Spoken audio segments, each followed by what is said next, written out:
रात्रि क्लास चल रहा था 6 जनवरी 1968।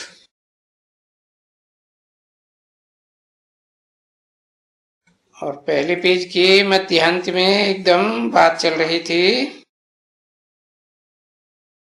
कि विष्णु कोई 4 भुजाओं का नहीं होता है। ये तो 4 भुजाएं इनकी हैं। किनकी?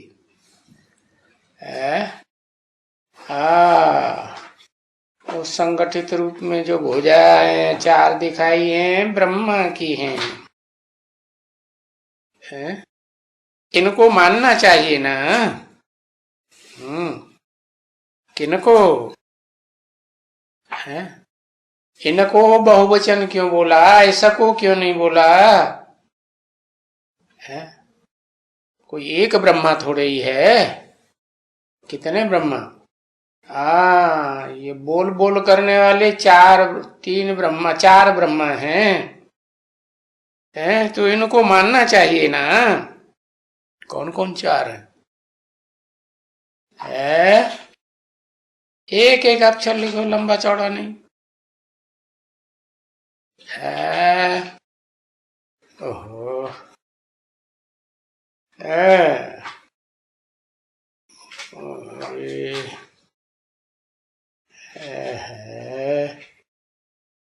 इतनी देर एक अक्षर लिखने में।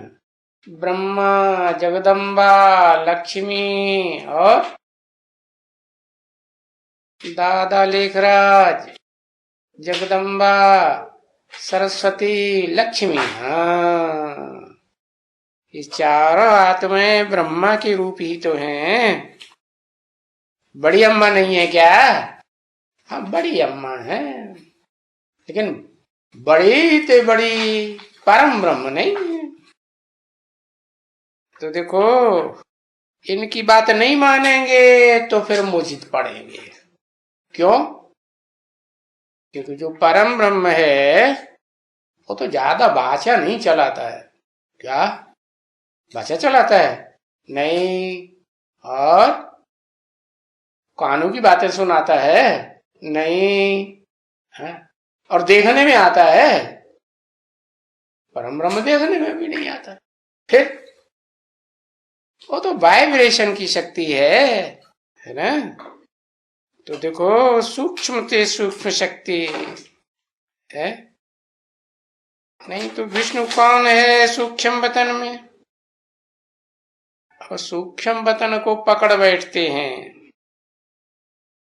है तो वो,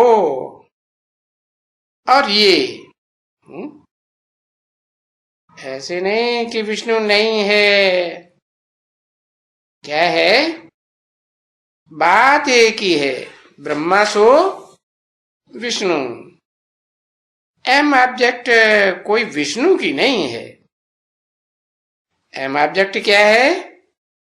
नर से नारायण और नारी से लक्ष्मी। तो 2 हुए ना। है? तो द्वैतवाद कहें या अद्वैत कहें? क्या कहें? 2 है तो द्वैतवाद है।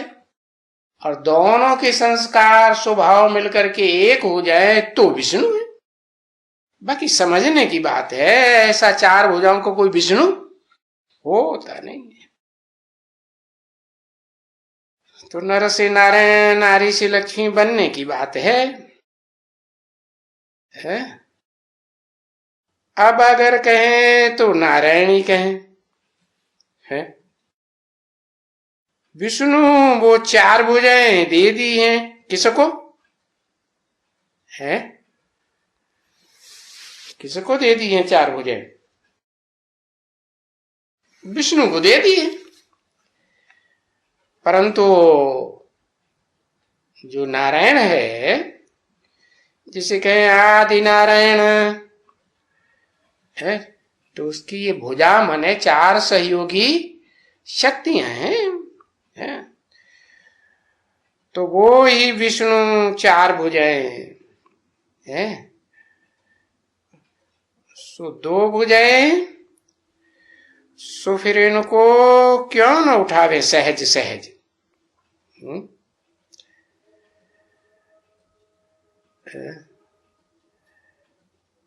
जो उनका भी अर्थ करना पड़ता है। किनका? जो दो हो जाए सहज है उठाना उनका। राइटियस सहज है या लेफ्टिस्ट सहज है? हाँ, राइटियस उठाना सहज है और लेफ्टिस्ट ओ तो चाल ही उल्टी होती है ना? हाँ, तो बताया। तो फिर इनको उठावे। भाई चार भुजाएं हैं दोनों मिला के, दो लेफ्टिस्ट दो राइटियस। क्योंकि दो तो ये क्यों नहीं कह देवे कि ये प्रवृत्ति मार्ग है। और प्रवृत्ति मार्ग था सो ये लक्ष्मी नारायण थे,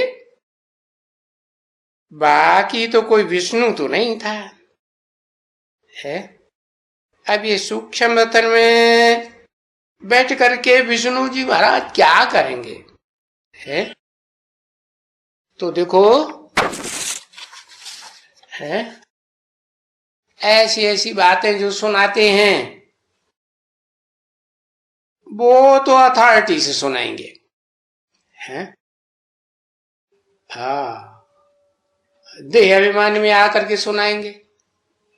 और तुम्हारी तो कोई अथॉरिटी तो है नहीं। क्या है? निराकारी अथॉरिटी है या साकारी अथॉरिटी देह की है? निराकारी आत्मा हो ना। तो ऐसा कोई कहेंगे कोई उदासी सन्यासी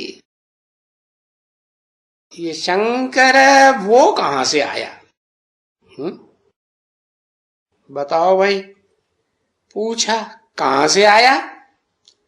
अरे ये सूक्ष्म वतन में ये सब कहां से आया है? सूक्ष्म वतन में शंकर को वो नाग बलाएं दिखाए, ये कहां से आवेंगी? उनके रथ को दिखाई है ना नाग बलाएं। 6 जनवरी 1968 की रात्रि क्लास का दूसरा पेज, तीसरी लाइन। बाकी ऐसी नाग बलाओं की कोई ताकत थोड़ी है बच्चे, है? ताकत है? नाग बलाओं को तो ऐसे ही डंडा लेके मार देते हैं। तुम्हारे पास कौन सा डंडा है? किसे डंडे से मारेंगे इनको? ज्ञान के डंडे से मारेंगे। हाँ, और ये ऐसे समझते भी हो कोई कोई वक्त में।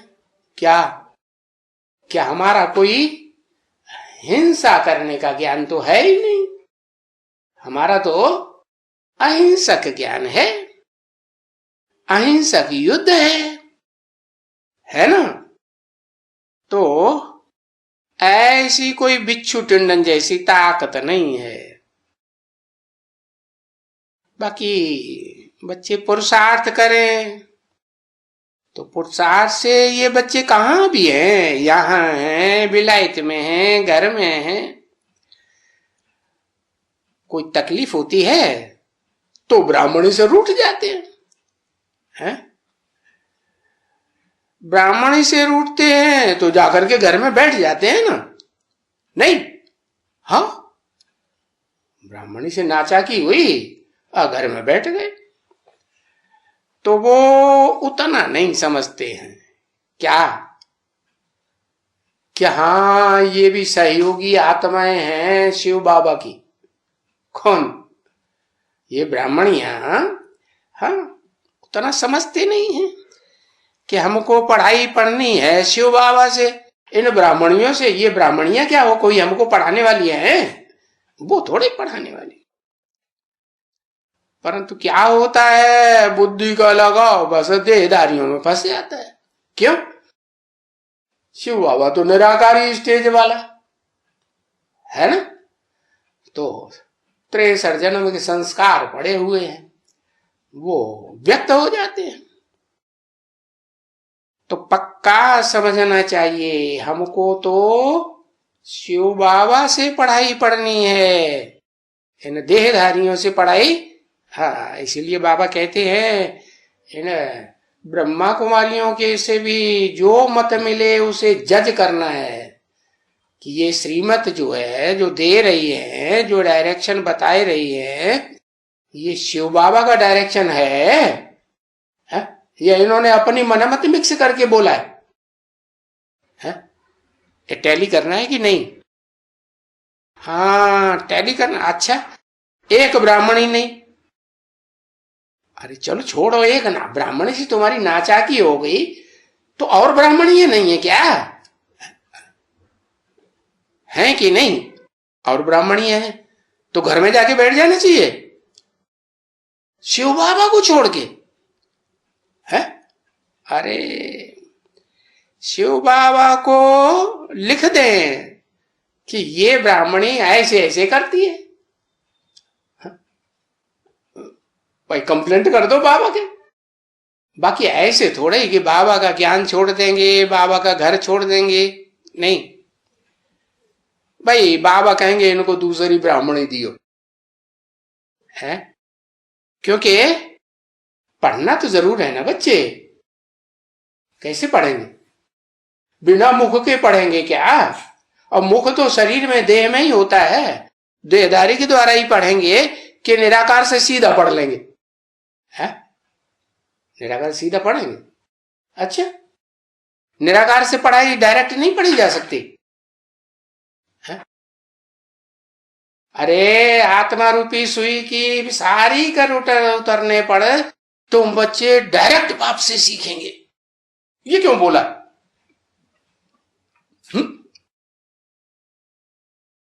बोलो, है?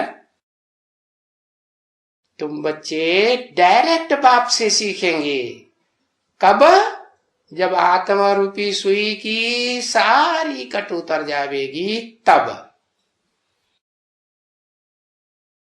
साकार में सीखेंगे। बाबा साकार में कैसे सिखाएगा?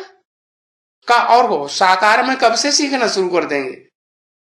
हाँ, मुकर्रर रथ में प्रवेश करके हैं सीखेंगे तो डायरेक्ट सीखेंगे। कौन से मुकर्रर रथ में प्रवेश करके और कौन सीखेंगे डायरेक्ट? अरे भाई, शिव तो निराकार है, हाँ? और उस निराकार से जो आदि लक्ष्मी है वो पढ़ाई पढ़ती है। कौन सी? दिल की।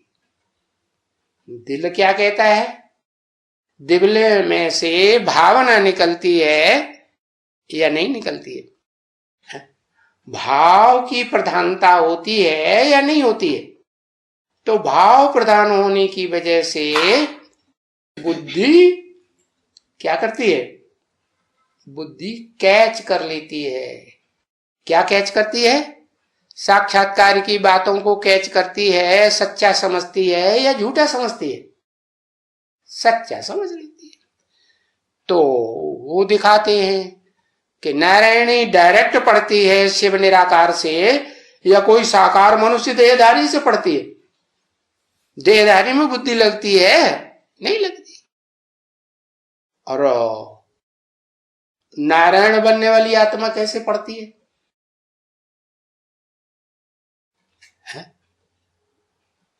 वो दिल की पढ़ाई पढ़ती है कि दिमाग की पढ़ाई पढ़ती है? हाँ, वो दिमाग की पढ़ाई पढ़ती है। तो निराकार से डायरेक्ट पढ़ती है। कोई देहधारी बीच में होता है? बीच में होता है? नहीं होता। तो डायरेक्ट पढ़ाई हुई? हुई या नहीं? हाँ, हुई। अब बाबा कहते हैं तुम बच्चे भी डायरेक्ट पढ़ाई पढ़ते हो,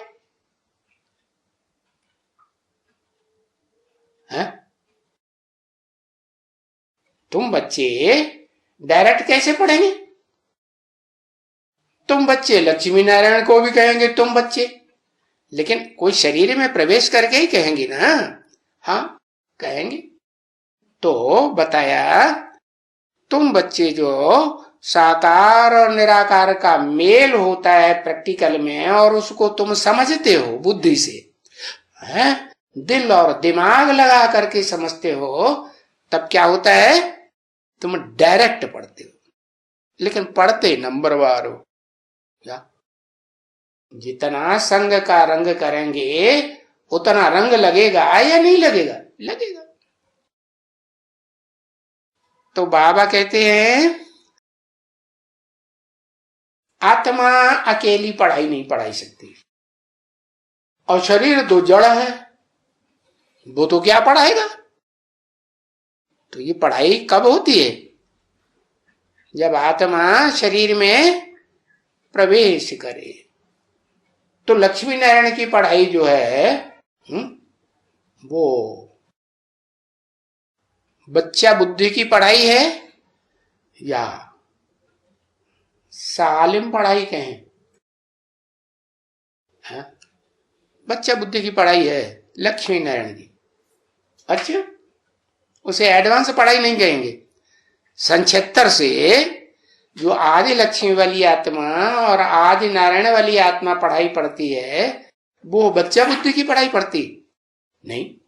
हाँ, धीरे धीरे सालिम हुआ जाता है। ऐसे थोड़े कि बच्चा बुद्धि, जो बच्चा कुछ नहीं समझता है तो वो एकदम सब कुछ समझने लग पड़ेगा। टाइम तो लगता है ना, लगता है कि नहीं समझने में। हाँ, तो बाबा कहते हैं कि ऐसे अहंकार में नहीं आना चाहिए कि ये देहधारी ब्राह्मणी जो है वो बहुत गलतियां करती है, गड़बड़ करती है, तो बस हम घर में बैठ जाएंगे। नहीं, क्या करें? हाँ, बाबा दूसरी ब्राह्मणी देंगे, लेकिन बाबा को बताएंगे तब देंगे ना। हाँ, तो पढ़ना तो जरूर है ना बच्चे, हैं? और जरूर कब पढ़ेंगे? हैं? जरूर तो तब ही पढ़ेंगे, है पढ़ाई गहराई से जो बाप पढ़ाते हैं। क्या गुह्यात गुह्यतरम ज्ञानम की पढ़ाई पढ़ाते हैं, है? कि ऊपर ऊपर पढ़ाते हैं, गहरी गहरी बातें सुनाते हैं। तो वो तो तभी पढ़ेंगे जब शरीर में मुकर्रर अर्थ में परमानेंट समझ में आएगा कि हाँ भाई परमानेंट प्रवेश करके अब पढ़ाई पढ़ाई रहे। तो क्या कहेंगे कि सन 36 से परमानेंट हुआ? कहेंगे? सन 36 से नहीं कहेंगे। सन 36 से लेकर के 76 तक की 40 वर्षों में ये 4 ब्रह्ममुख हैं बीच में, उनके थ्रू पढ़ाई पढ़नी पड़ती है। फिर बाद में फिर नंबरवार पढ़ाई पढ़ने वाले बच्चे निकलते हैं।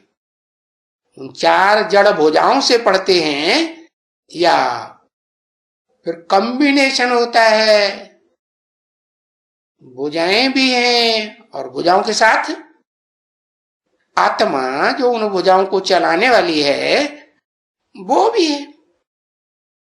तो ये पक्का बुद्धि में कर देना चाहिए कि सूक्ष्म से सूक्ष्म आत्मा और जड़त्व में ये शरीर, दोनों के मेल से ही इस दुनिया में सारे कार्य क्या संपन्न होते हैं।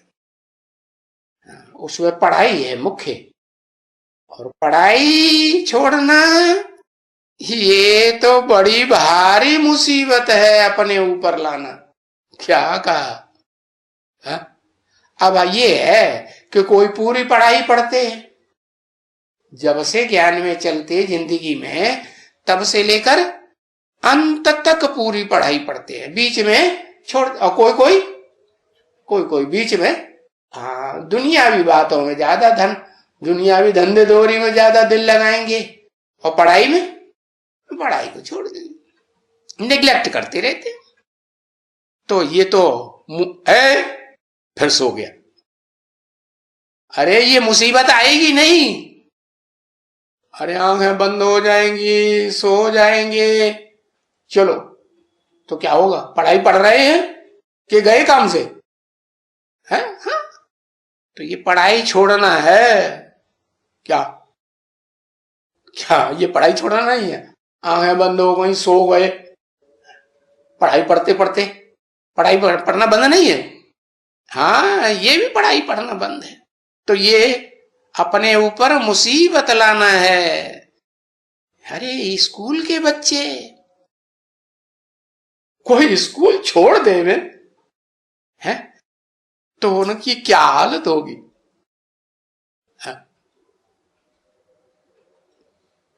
जैसे जैसे कोई बच्चे होते हैं ना, स्कूल में जाते ही नहीं है, वही मास्टर पिटाई करता है। आजकल के मास्टर पिटाई भी कर देते हैं ना। हाँ, तो वो धुनाई पिटाई उन्हें बिल्कुल बिल्कुल, हाँ, देह की हिंसा बिल्कुल पसंद नहीं, तो आना ही बंद कर देते। क्या करते, वो घर में रहेंगे तो माँ बाप डांट डपट करते, स्कूल में जाएंगे तो मास्टर पिटाई कर देता। तो क्या करते हैं, बीच में ही कहीं ना कहीं, हाँ, सड़क की पुलिया होती है ना, उसमें जाके छाया में आराम से बैठ जाएंगे, सो जाएंगे। ऐसे भी होते हैं ना, होते हैं कि नहीं। हाँ, ये सारे स्वभाव संस्कार जो मनुष्य सृष्टि की बीज रूप आत्मा बाप होगा उसके अंदर होंगे या नहीं होंगे। है? नहीं होंगे, होंगे। हाँ, तो देखो, तो फिर ऐसे बच्चे अगर स्कूल छोड़ देते हैं तो उनका क्या हाल होता है? बदहाल होता है या अच्छा हाल होता है? हाँ, तो पढ़ाई पढ़नी है ना। अरे नहीं पढ़ सकते हैं तो उनमें पढ़ाई पढ़ाने वाले का क्या दोष है। और ये तो बेहद का पढ़ाई पढ़ाने वाला है। वो हद के स्कूल होते हैं, उनमें तो पढ़ाई पढ़ाने वाले टीचर्स हद के होते हैं। तो देखो, बाप कहते हैं कि तुम बच्चे भी नंबरवार बेहद के ब्राह्मण बच्चे बनते हो कि नहीं? है? नहीं बनते? बनते हैं। तो कोई बच्चे तो ऐसे भी निकलते हैं क्या कि एक ही जन्म की पढ़ाई में बेहद की पढ़ाई इतनी पढ़ लेते हैं कि एकदम बदहाल हो गए, तो बदहाल से भी क्या हो जाते हैं, एकदम 100% उसी जिंदगी में क्या हो जाते हैं, 100% खुशहाल हो जाते हैं कि नहीं। हाँ, वो कौन कौन है? अरे बताओ, ऐसे कोई बच्चे हैं कि नहीं? कौन है? मैं एक ही है। बाबा कहते बच्चे, वो कहते नहीं बच्चा है, एक है, आदि लक्ष्मी नारायण। वो कहते आदि देवी है, लक्ष्मी को हम नहीं मानेंगे। ऐसे आदि देव के आदि देवी दोनों दोनों है ना? नहीं, हाँ, क्योंकि आदि देवी तो दुखी होती ही नहीं होगी कभी। आत्मा से दुखी होगी? अरे संगम युग में जिसे पुरुषोत्तम संगम युग कहते हैं, वो आत्मा से दुखी होती है। अरे दुखी होने की बात आ जाए तो उसका तो बाप बैठा हुआ है ना, चिंता।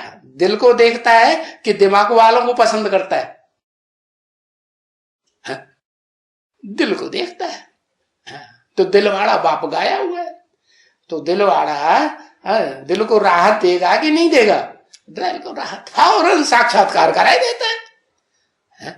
तो साक्षात्कार कराएगा किसको, दिल वालों को कि दिमाग वालों को? है, दिल वालों को साक्षात्कार होते हैं और वो प्रसन्न हो जाते हैं। हाँ, भक्त लोग प्रसन्न होते हैं कि नहीं साक्षात्कार करके? नहीं प्रसन्न होते, प्रसन्न होते। तो बताया, पढ़ाई पढ़ने वाले ऐसे बेहद के स्टूडेंट्स भी हैं बाबा के पास, शिव बाबा के पास, है कि नहीं? समझ गए कौन कौन? लक्ष्मी भी और नारायण। एक है दिल की पढ़ाई पढ़ता है दिल से, और दूसरी है, दूसरी आत्मा दिमाग से पढ़ाई पढ़ती है। लेकिन बाप क्या बनाने आए हैं? दिल और दिमाग दोनों का कॉम्बिनेशन कराने विष्णु फरिश्ता बनाने आए हैं या अधूरा अधूरा बनाने आए हैं? हाँ, तो पढ़ सकते हैं ना। हाँ, ऐसी पढ़ाई पढ़ सकते हैं। कैसी पढ़ाई? जैसी बाबर ने पढ़ी। क्या बाबर की पढ़ाई की क्या खास बात? नहीं। अरे बाबर वाली आत्मा की क्या पढ़ाई की खास बात? हाँ बताओ। है?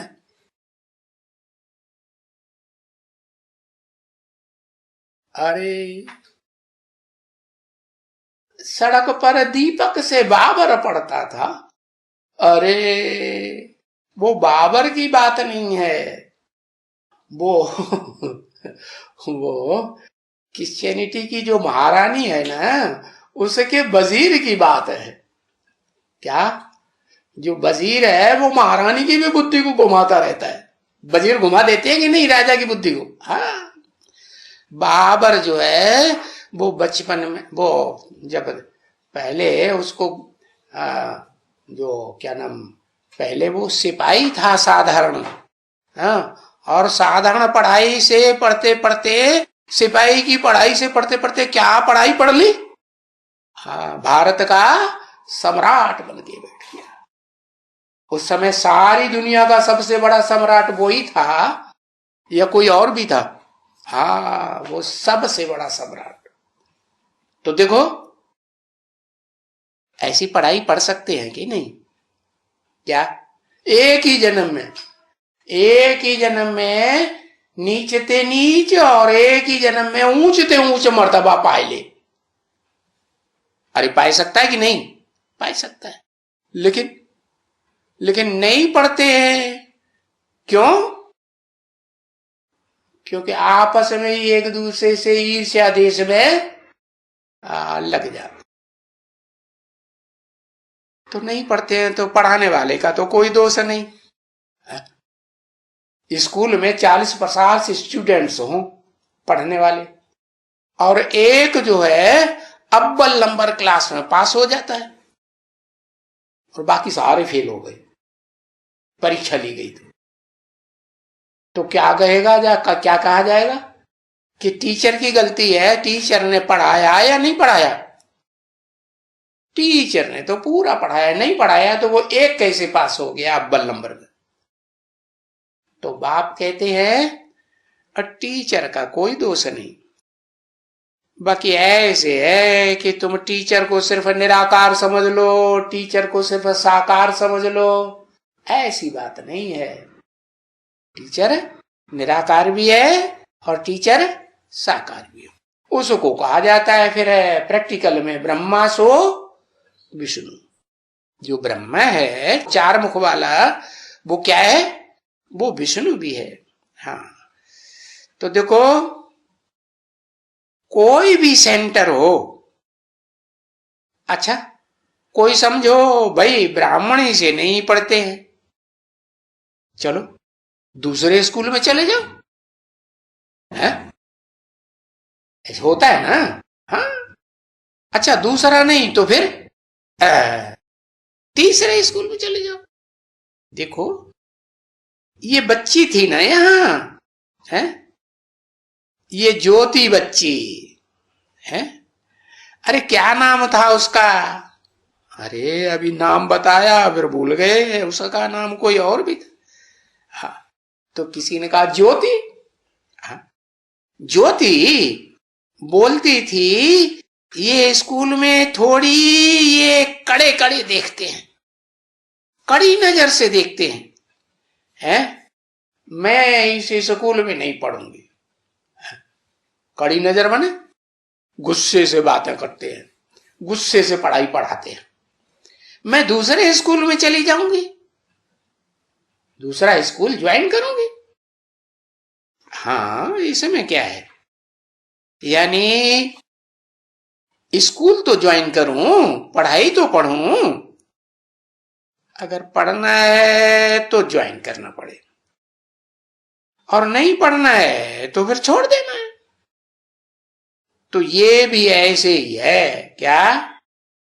अगर पढ़ना है, न पढ़ना है तो कहां जाएंगे पढ़ने के लिए? है? न पढ़ना है तो कोई नौकरी चाकरी, छोटी मोटी नौकरी चाकरी मिलेगी है, नाकरगढ़ू क्या ऊंची पोस्ट मिलेगी? कैसी पोस्ट मिलेगी? ये छोटी सी पोस्ट मिलेगी। तो अच्छा नौकरी चाकरी नहीं, धंधा दोरी। अब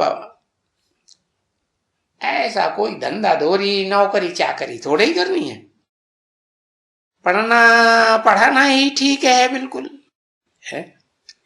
सबसे अच्छा धंधा कौन सा है?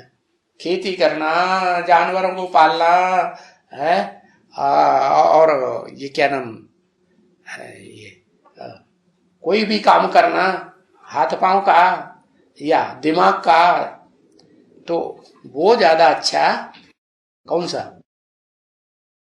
दिमाग का काम ज्यादा करना अच्छा या कर्मेंद्रियों का काम करना ज्यादा अच्छा या ज्ञानेंद्रियों का काम करना ज्यादा अच्छा? ज्यादा ऊंचा कौन सा?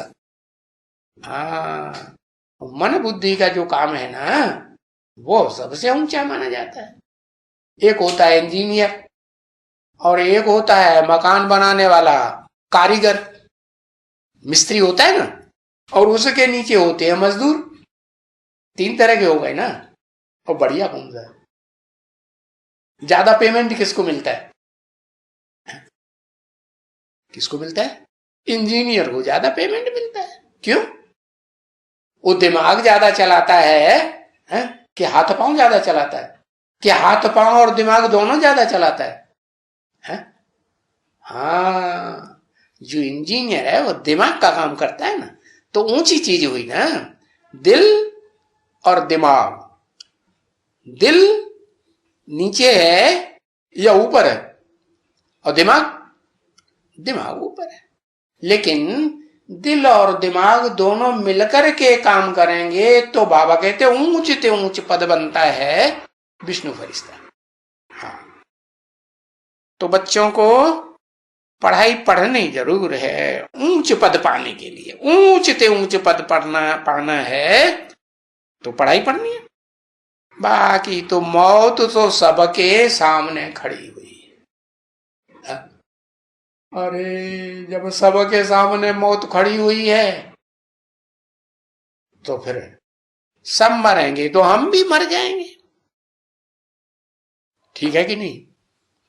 नहीं, क्यों? और क्या करेंगे? सब मरेंगे तो हम भी मर जाएंगे, तो ये अच्छी बात नहीं। फिर क्या करेंगे? अरे कुछ नहीं करेंगे हैं? अरे वो बात किसी की बुद्धि में नहीं है। हम हम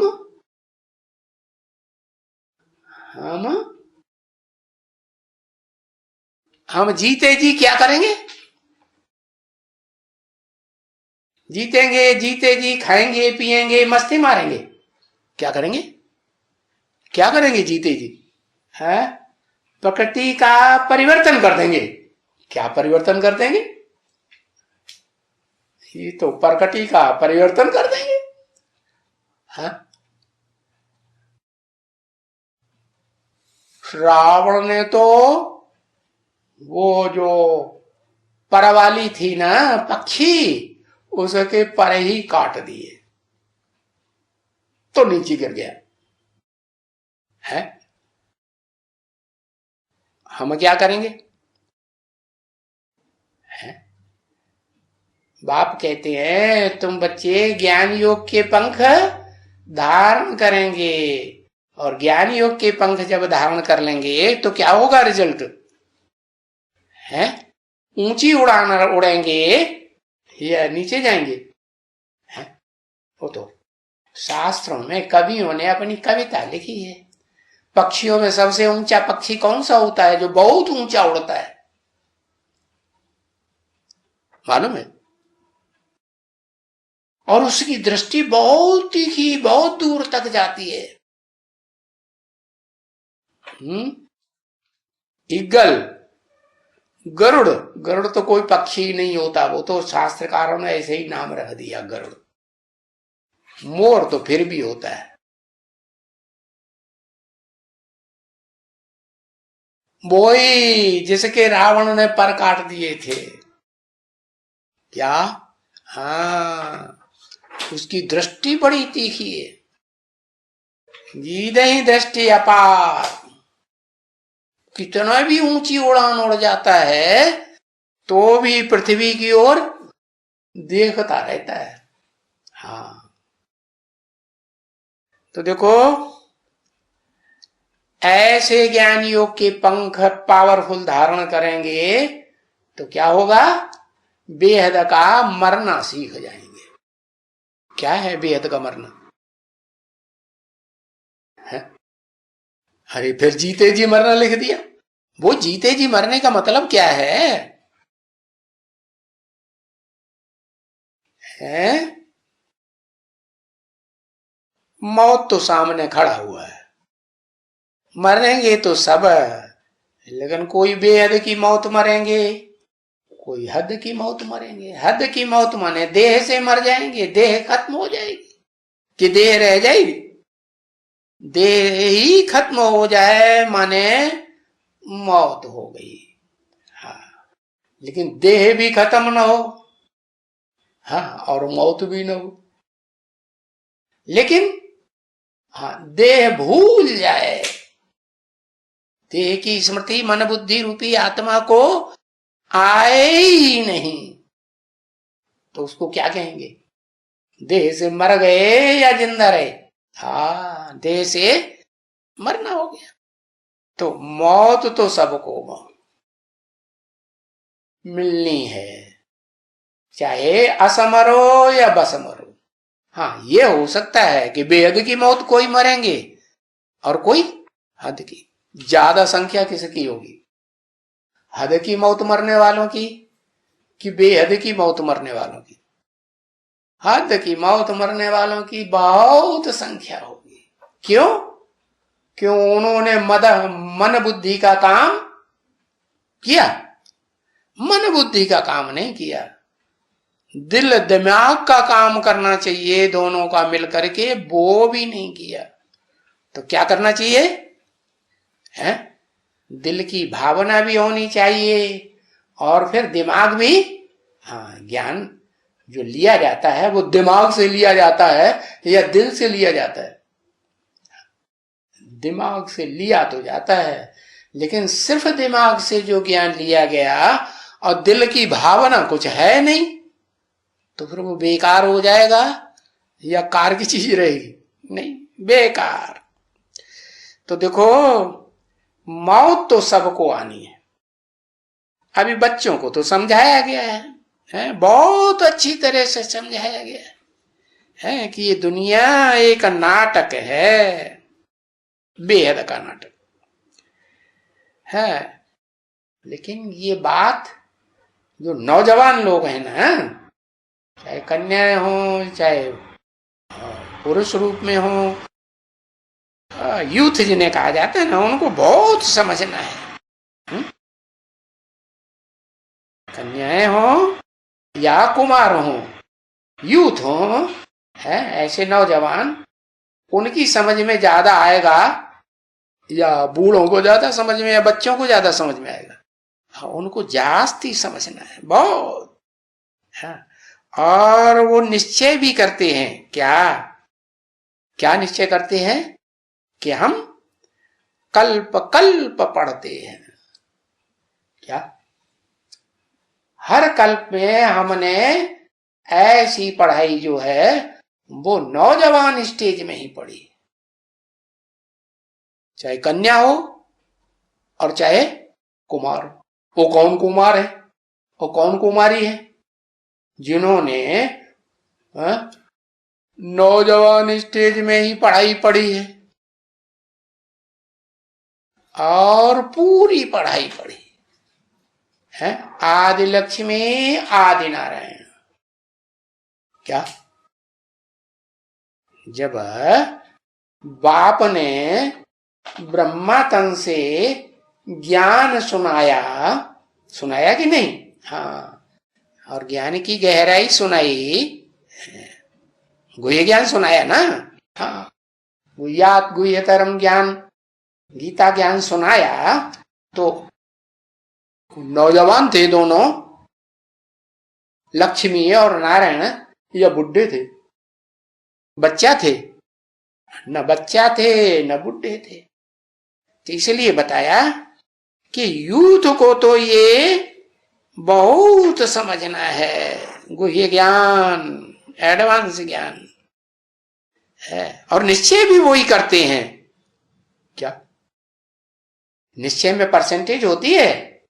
होती है। अच्छा, क्या हमको निश्चय परसेंटेज में 99% ये हमारा बाप है, 1% बाप हो सकता है ना हो? हम अपनी अम्मा से पूछेंगे, अम्मा थप्पड़ मारेगी।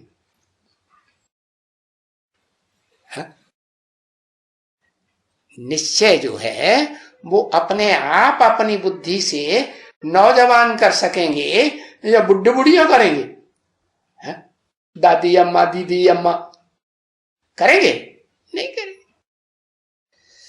तो निश्चय भी करते हैं कि हम कल्प कल्प नौजवान स्टेज में ये पढ़ाई पढ़ते हैं, और एक ही जीवन में आदि से लेकर के अंत तक की है पूरी पढ़ाई पढ़ ले। आदि क्या है?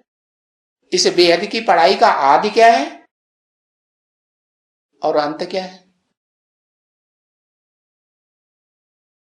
आदि है मैं आत्मा हूं, और अंत क्या है? अरे बताओ। आदि तो ये हो गया कि मैं आत्मा हूं, मैं ज्योति बिंदु हूं, मैं देह नहीं हूं। और अंत क्या हुआ? 84 जन्म जान लें, वो अंत हुआ। 84 जन्म तो फिर जानने के बाद, पूरी पढ़ाई पढ़ने के बाद फिर मनन चिंतन मंथन करेंगे, तब पता चलेगा। बाकी पहला जन्म जो ऊंचे ऊंचे है इस सृष्टि रूपी रंगमंच का, नई सृष्टि का, वो पता हमको लग जाए क्या? हाँ, तो ये है पढ़ाई ऊंचते ऊंच जो हम कल्प कल्प पढ़ते हैं। तो पता चला हाँ कि इसे सृष्टि रूपी रंगमंच पर हमारा ऊंचते ऊंच पार्ट अगर देवता का है तो ऊंचे ऊंचे देवता, ऊंचे से ऊंचे देवता या देवी का कौन सा पार्ट है? पता चला? अच्छा, देवी देवता का पार्ट नहीं तो राक्षस राक्षसी का पार्ट होगा। अच्छा, दोनों का नहीं होगा, बीच में होगा, ऋषि मुनि का पार्ट होगा। ऋषि मुनि विकारी थे या निर्विकारी देवता थे? न निर्विकारी देवता थे न पूरे विकारी राक्षस थे, बीच में ऋषि मुनि थे, मनुष्य कहेंगे ना उन्हें, हाँ नर थे। तो बताया कि ये पढ़ाई हम कल्प कल्प पढ़ते हैं। क्या बेसिक पढ़ाई आत्मा की पढ़ते हैं, और वो बेसिक पढ़ाई गुह्य ज्ञान का गहराई में जाकर के ऐसी पढ़ाई भी पढ़ लेते हैं कि सृष्टि रूपी रंगमंच पर हमारा ऊंचते ऊंच पार्ट क्या है। कैसे पता चलता है कि ऊंचते ऊंच पार्ट क्या है? पक्का निश्चय हो जाए, निश्चय में परसेंटेज न रहे, और कभी निश्चय कभी अनिश्चय। इसका मतलब क्या हुआ है? इसका मतलब हुआ कि अभी पक्का पद प्राप्त करने योग्य आत्मा नहीं बनी है। अपना ये ऊंचे ऊंचे पद प्राप्त करते हैं तो लग जाना चाहिए इस पढ़ाई के ऊपर, और दैवी गुण धारण करने के ऊपर लग जाना चाहिए। क्योंकि अब हम जान चुके क्या कि इस प्राणियों की दुनिया में है अनेक प्राणी हैं, उन सब में आत्मा है। उन सब आत्माओं में है किसका ऊंचा पद है? सामान्य प्राणियों का ऊंचा पद है, या सामान्य प्राणियों में से जो विशेष प्राणी हैं जैसे मनुष्य हैं, हिंसक बनते हैं तो उन्हें राक्षस कहा जाता है, और हिंसक से अहिंसक देवता बन जाए तो फिर देवता कहा जाता है। और हिंसक भी हैं, अहिंसक भी हैं, बीच बीच में हिंसा करते भी हैं और दूसरों के ऊपर दया भी करते हैं। तो क्या कहेंगे? देवता कहेंगे कि राक्षस कहेंगे? क्या कहेंगे? बीच का क्या कहेंगे? है? मनुष्य कहेंगे ना, इंसान कहेंगे ना। हाँ, इंसान कहेंगे। तो हमें तो पढ़नी है ऊंच से ऊंच पढ़ाई, न कीड़े मकोड़े जैसा बनना है आत्मा, बनना नहीं, कोई नहीं बनना चाहेगा। और न पशु पक्षियों जैसा बनना है, बनना है, उनको बुद्धि उतनी होती नहीं। क्या बनना है? राक्षस बनना है? अच्छा, राक्षस भी नहीं बनना है। वो हिंसक होते हैं जानवरों की तरह, जंगली जानवर कहेंगे कि नहीं? हाँ, जंगली जानवर। अच्छा, ऋषि मुनि बनना है? हाँ, जो ऋषि मुनि होते हैं वो भी स्वार्थी होते हैं कि सदैव शिव स्वरूप होते हैं, कल्याण के कार्य में लगे रहते हैं। नहीं, अपना स्वार्थ पहले उनकी बुद्धि में आ जाता है। क्या शास्त्र भी लिखेंगे, पढ़ेंगे तो बुद्धि में है क्या भरा रहेगा? हम अपने को ऊंचे से ऊंचा बना के दिखाई दें शास्त्रों में। क्या क्या है हमारा पार्ट? हमारा पार्ट है 16 कला संपूर्ण कृष्ण बनने का, और कृष्ण ही गीता का भगवान है। तो स्वार्थी हुए कि नहीं? हाँ, कि परमार्थी हुए, कल्याणकारी हुए 100%? नहीं, अरे 100% कल्याणकारी तो एक शिव ही है, उसके अलावा तो कोई देवता भी इस दुनिया में, देव आत्मा भी नहीं है जो शिव समान कल्याणकारी आत्मा का पार्ट बजा सके। लेकिन वो भी जब तक स्वार्थी में प्रवेश न करे, क्या रथ वाले में प्रवेश न करे, तब तक वो संसार में भगवान के रूप में प्रत्यक्ष नहीं हो सकता। हाँ, तो ये दैवी गुण धारण करने के ऊपर सारी पढ़ाई है। क्या ऐसे नहीं हम भगवान बनेंगे?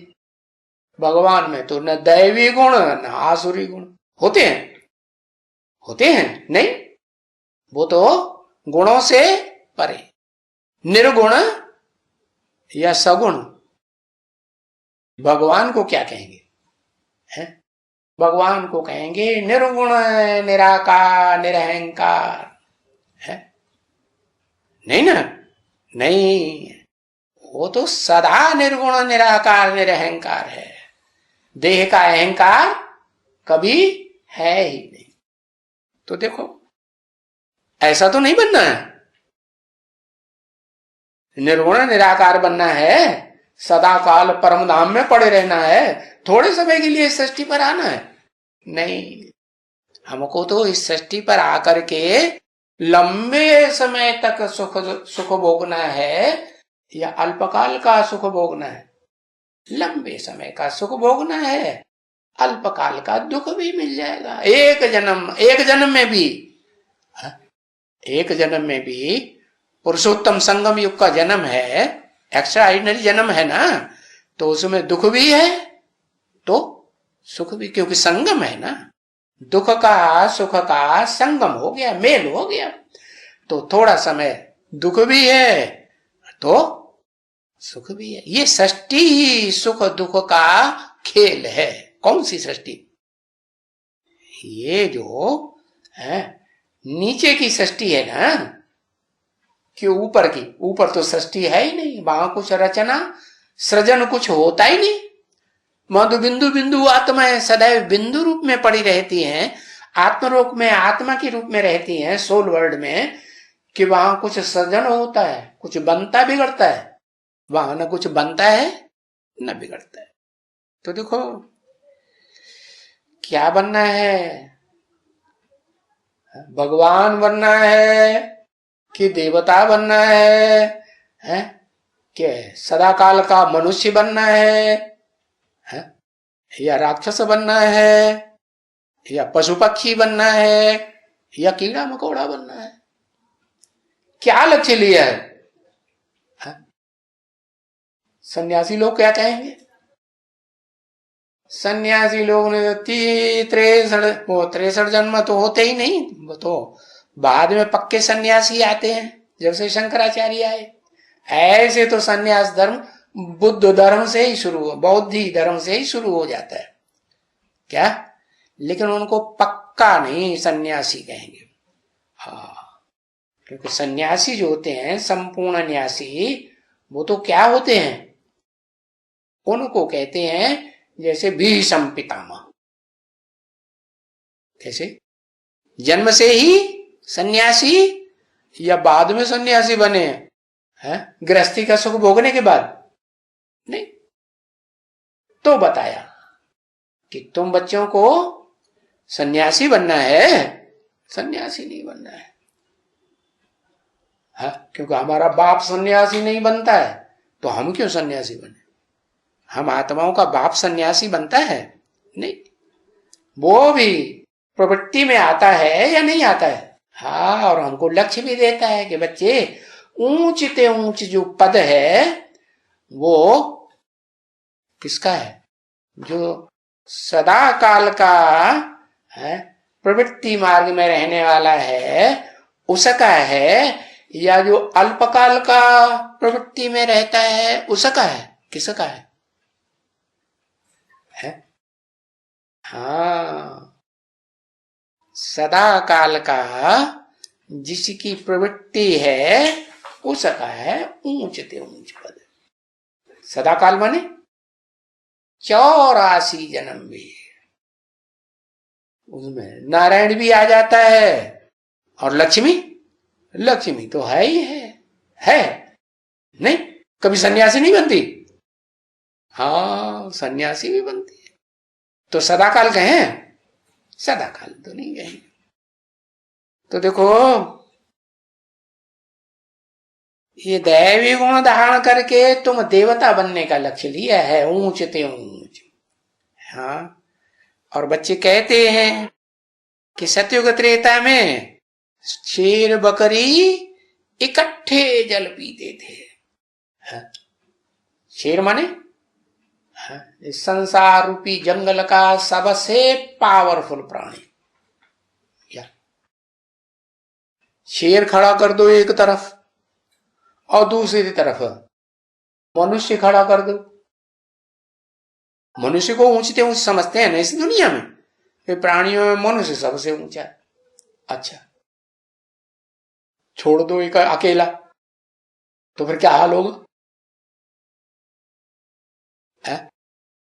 क्या हाल होगा? है? कौन जीतेगा कौन हारेगा? अरे बताओ ना। शेर जीतेगा? अच्छा, मनुष्य हार जाएगा बंदूक को लेकर के? अच्छा, तो कहा ये थोड़े, शेर के पास फिर बंदूक दो। या जो पुराने पुराने युद्ध करता होते थे ना, वो कहते थे अच्छा युद्ध करोगे, तुम्हारे पास तो बंदूक है नहीं? हाँ, तुम्हारे पास तो बंदूक नहीं है, हमारे पास तो बंदूक है। अच्छा लो, तुम भी बंदूक ले लो, चलो लड़ाई लड़ो, तब तो पता चले कौन अच्छा योद्धा है। अब ऐसे थोड़े ही एक को नाखून है बड़े बड़े, और मनुष्य को तो बड़े बड़े नाखून इतने है ही नहीं। एक को बड़े बड़े दांत हैं, चीड़ फाड़ के रख देगा, और दूसरे को दांत है ही नहीं। तो फिर ये युद्ध सही हुआ? कुश्ती अच्छी हुई नहीं? तो बताया जो मनुष्य है ना, वो मनुष्य ऐसा पावरफुल मनुष्य भी हो सकता है इस संसार में, क्या, जिसको कहते हैं नरसिंह। नर तो है, लेकिन शेर के रूप में नर है। दिखाते हैं कि नहीं? किस रूप में? भरत को क्या दिखाते हैं? शकुंतला के पुत्र भरत को क्या दिखाया है? शेर के मोहड़ा पकड़ करके दांत गिनता था कि नहीं? हाँ? तो शेर क्यों नहीं भौमिया लेता था, खा लेता है? शेर भी डरता है क्या? डरता है कि नहीं? यारे ये तो बड़ा बलशाली है। हाँ, तो नर जो है, हाँ, कैसा नर बने? श्रेष्ठ या निष्कृष्ट? हाँ, ऐसा विष्णु कोई नर है विष्णु रूप में? है कौन? वो ऊंचते ऊंच विष्णु बताओ कौन है? अरे हाथ पांव जोड़ के बैठ गए। है ऊंचते ऊंच विष्णु के रूप में पार्ट बजाने वाली वो आत्मा बताओ। जो खड़ा है सो वो विष्णु है। अच्छा, और बैठ जाए और हिरण्यकश्यप को अपनी गोद में डाल करके उसका पेट फाड़े तो नहीं? हाँ, भुजाओं को चलाने वाला विष्णु है। हाँ, वो तो ठीक है, लेकिन आत्मा कौन? वो आत्मा बताओ जो इस षष्ठी रूपी रंगमंच पर ऊंचते ऊंच विष्णु का पार्टी भी बजाती है। प्रजापिता। अच्छा, प्रजापिता से ऊंची कोई आत्मा? शिव बाबा। शिव बाबा जब इस सृष्टि पर आता है तो मनुष्य तन में प्रवेश करके, शिव है परम पुरुष और मनुष्य तन जो शरीर है मनुष्य का वो है परा प्रकृति और अपरा प्रकृति नहीं है? तो प्रकृति स्त्री चोला कहेंगे, जड़त्वमयी कहेंगे, या सदाकाल क्या नाम, चैतन्य बुद्धि है? सदाकाल चैतन्य बुद्धि है नहीं है। तो चैतन्य 100% और जड़ पत्थर बुद्धि एकदम, दोनों का मेल हो गया। एक का नाम परम पुरुष आत्मा और दूसरे का नाम परा प्रकृति और अपरा प्रकृति का मेल। तो विष्णु हुए कि नहीं? ऊंचते ऊंच और नीचते नीच, दोनों का मेल हुआ स्वभाव संस्कार का, तो विष्णु हुआ कि नहीं? हाँ, तो आत्माओं के बीच में जो पार्ट बजाने वाली षष्ठी रूपी रंगमंच पर पार्ट बजाने वाली आत्माएं हैं, उनमें कोई विष्णु कोई कहेंगे किसी को? अब समझा किसको कहेंगे? हाँ, अभी तो आपने तो बता ही दिया, अभी समझ में आया तो लिखो। कौन? शिव बाबा। हाँ, बाकी दो तो लिखने के लिए तैयार, हम नहीं लिखेंगे, हमारी समझ में नहीं आया। हाँ, समझ में आया तो लिख लिया ना चाहिए ना। हाँ, कोई कहे हमारी समझ में तो था कि इस प्रश्न का ये जवाब है, लेकिन हम लिखेंगे नहीं, बड़े चालाक हैं। हाँ, तो देवी गुण धारण करना है और देवता ऊंचते ऊंच बनना है कि शिव बाबा बनना है? शिव बाबा नहीं बनना। अरे, जिसको शिव बाबा कहा जाता है वो तो इस सृष्टि रूपी रंगमंच पर सदा काल मौजूद रहता है या नहीं रहता है? हाँ, शिव बाप नहीं बनना है। शिव बाप बनना है नहीं। देखो, मुसलमान भी लोग भी कहते हैं आदम को खुदा मत कहो। आदम खुदा नहीं, लेकिन खुदा के नूर से आदम जुदा नहीं। मना बच्चा बच्चा ही रहेगा, बाप बाप रहेगा। बच्चा की ये कहे कि मैं बाप हूं अम्मा के सामने, है तो अम्मा मान लेगी? है? हाँ, अम्मा तो नहीं मानेगी। हाँ, अम्मा आधीन हो गई का, अच्छा भैया मैं रोटी दाल देनी है, बुढ़ी हो गई हूँ, मेरे हाथ पांव नहीं चल रहे हैं, मुझे तो भूख लग रही है।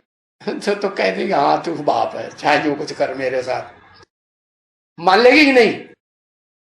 माँ आधीन हो जाती है कि नहीं बच्चों के? आधीन हो जाती। ओम शांति।